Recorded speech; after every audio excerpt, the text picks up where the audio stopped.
Iana tula epa. O le tūlanga le tupu. O le toe ina a moso le nei. O lo o whaia le ngā luenga le nei. O le langa maa. Langa me leanga.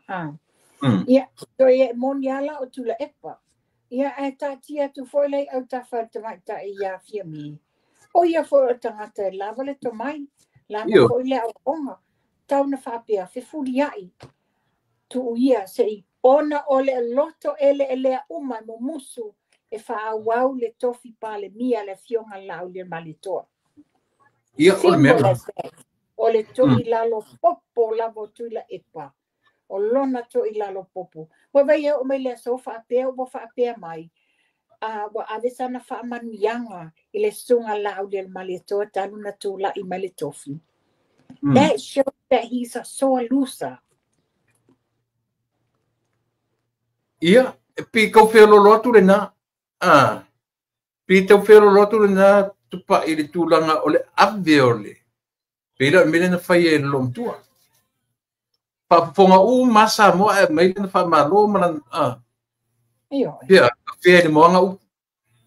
Ai e pua a upu. Ai, sa o e kau upu. Mau kemi nga whaalele upu. Wā. Ia, e tainga upu whengange. E lafo le upu a lae whama ai male tau i tua. Ia.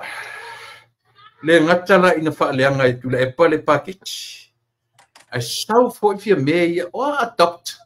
O ha vai kama ele whatutua i le tua Samoa le package.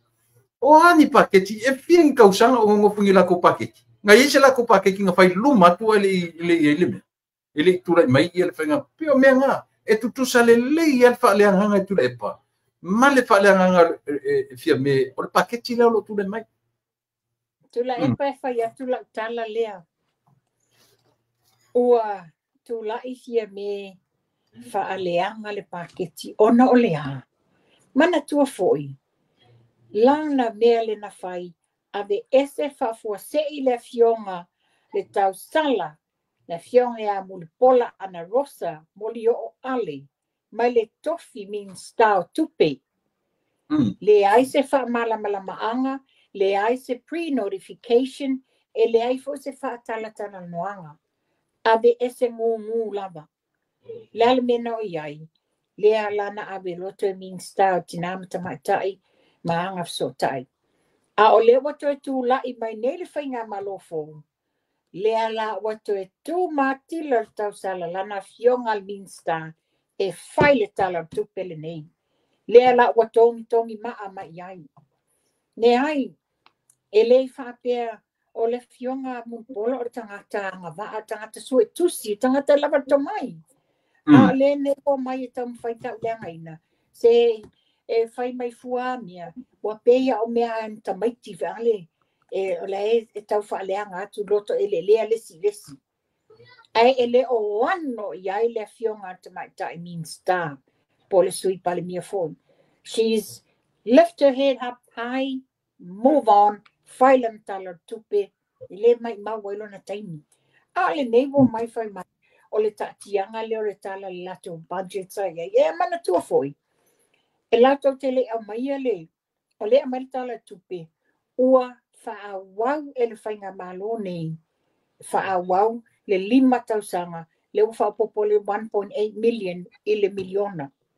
Ina ia ato ele kai 5 miliona, le sasavalia ele ainga le fast I le lato road show mua. Lea, wa umale na, ai toi whao popo, lesi miliona, ua tai 2 miliona, e le se lato 2 miliona le lato tala le tupe. Whawhewhela na whawhea mai, ua adopt, e le ai se lato 2 miliona, totono le lato tala le tupe. Ia malesi mea, tato tanga ifo, I le whainga mea lofa le malo New Zealand. Le 1 miliona New Zealand dollars equivalent I le se 10 miliona Samoa. E le iai fo se tala le lato tala tupe. Ona whatoa au mai nei le taimi o le nofa inga le nei. Whawhewhela mai nei tala pepelo tala o ole le tunu whapea ua vai tama le lato. Le ai e te le mea o ngā mea le lei o le tala le tupe le vaenga leo tula mai nei leo wa mata wa ele I fa pe foi na tau fa tali mala a mai anga yoi ono lea o le alo fa moni ya Samoa ina ia develop let na o Samoa se luma na I manui o tato tangata ia orna ele pole lava mare ai o le fa pe o le layout. How do they lay out the thing or the ngapi to fa pena e den fenta to ese mare moni ma fa maon ele o tau muli I fa tu ile to Samoa ile la tu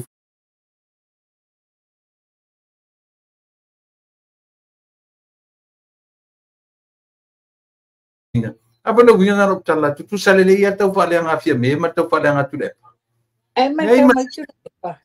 mai tau mai ele ia se fainga malo alo ia le SUP ele se fainga malo alo ia mana tua mai la o ai le minsta sa tu lai mai le taimi lea o le tala tu pelena ave ese mai e tato mai taimi fantale na muso I tula e pai o esi o ai le minsta na faia o le fionga a mulpola na rosa o ia foi lea le na faia uma le strategy ni nei ele totongi ino tato ai ta lafu ma mea uma o le budget ale fast o fela o ine yei o fa me le fa ta tianga wala o vai ta maina ai so e fai lole upu a sio ta ma fai so tu la e pa tu lo fa fo ang Samoa money talks and bullshit walks ia ai te mana tua fo ia ranga le pila tu langa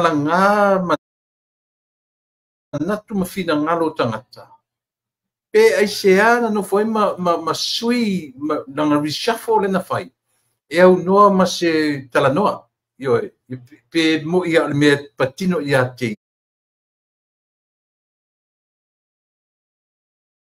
ia ai pe ta te vai ia e le tension le vao o tomata tapani bia matamata minsta ta te vai ia le tension na ina watu la i tomata minsta I te mi le fono I mi le na avele ava no I minsta ia na no fa marolo Inta tu falongo ile alu motua ale atamita io ile baanga le ai no tau ite te loana musu eto ina te mina tuli ai ai foi na tuli ai mulpola lona tari le sa CEO o tupe io e fainta to titilo ina fa perso di fia me se vai ilo minskale ua la kukulilo ua ka ia pe ua nga I fa penama fo fongo tata ia fa pepe engi meso ia te famanino tula epa mai ma wote ana faila e oi e a faile atali o tula epa lea tautala sa o mai a Oscar tu o fola le fionga te mai ta minsta mea I le atali o lana fai unga na fai lana fai unga ia a titilo iai o le tala le tupe le la fai e le fionga le minsta ma ia le CEO o ia ale sa o ma le leila fa maunga uma tala tupe o ai le luia me le tala tupe on the opposite hand o le tala o le CEO le nei ia tu langalana e te lele fai ai o le atali wa fa pe ai na malia lava ia e esi ai ben e fai pe ese tension le la ta wotu ye oi lo wa le va ai atu I fafo ia sauno ia le fionga te mai tai minsta tuala na tala le tupe mavaenga uma lea na faa ofi mai ai lava le tato forensic auditing report ta pese ai lava o le manulau ti lea te mai tai minsta ina ia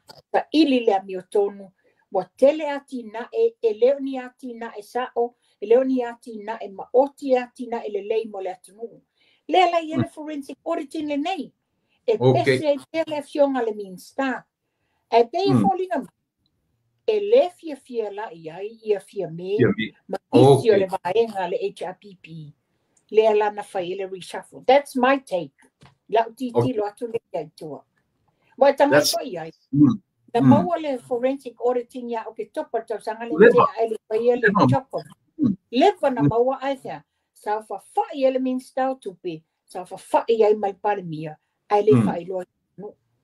Le la ingo weigh the scale, you put 2 and 2 together. That's the reality of mele tupu mai.